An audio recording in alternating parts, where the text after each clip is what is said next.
도대체 국가의 중요 대사에 왜 제대로 검토되지 않은 정책들을 자꾸 쏟아내서 국민들을 불안에 빠뜨리는 것입니까?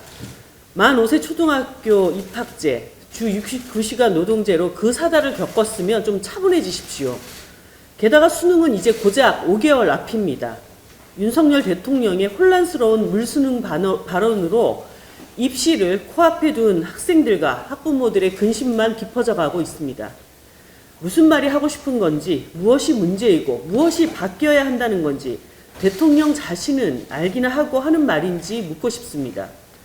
교육과정 중심, 킬러 문항 축소 등은 이미 진행 중이거나 재고 중인 방향입니다. 이번 논란은 이미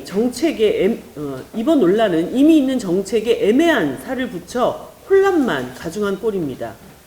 100년진 대계를 내놓아야 할 정부가 수능 150일을 남겨둔 시점에서 부처 간의 혼선만 그대로 드러내고 있습니다. 게다가 파장이 커지자 대통령의 설익은 지시를 왜 못 알아들었느냐, 이런 비겁한 꼰대 행정으로 대통령 발언에 책임 떠넘기기에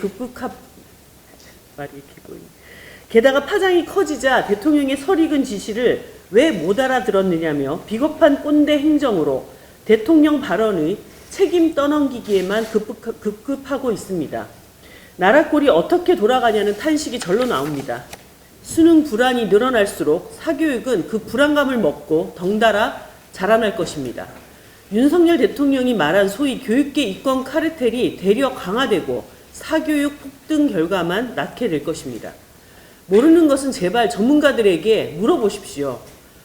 국민들 체하게 하는 설익은 박삼 차림이 한두 번이 아닙니다.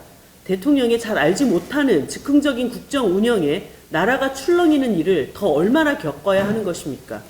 윤석열 대통령은 교육부 장관 책임 운운 이전에 시기도 내용도 부적절했던 본인 발언부터 사과하는 것이 순서입니다. 지방 공무원들과 경찰력이 충돌하는 해괴한 일이 대구에서 벌어졌습니다. 그 이유는 딱 한 가지, 해괴한 홍준표 시장 때문입니다. 아무리 자기 소신이 키오축제 반대라 하더라도 공직자가 법률과 맞서고 휴일에 공무원을 대거 출동시켜 경찰들과 대치시키는 지시까지 내렸다니 참으로 딱하고 황당합니다. 이미 대법원은 헌법이 집회 허가제를 금지하고 집시법이 집회 신고 시 따로 도로 조명 허가를 받을 것을 규정하고 있지 않다고 판시했습니다. 홍준표 시장의 집회 신고를 했더라도 도로 조명 허가를 따로 받아야 한다는 주장이 터무니없음을 2016년에 이미 판단한 것입니다. 이제 서울이고 오세훈 시장 차례입니다. 다가올 7월 1일 을지로 일대에서 서울 키어 퍼레이드가 개최됩니다. 연일 이어지는 동성애에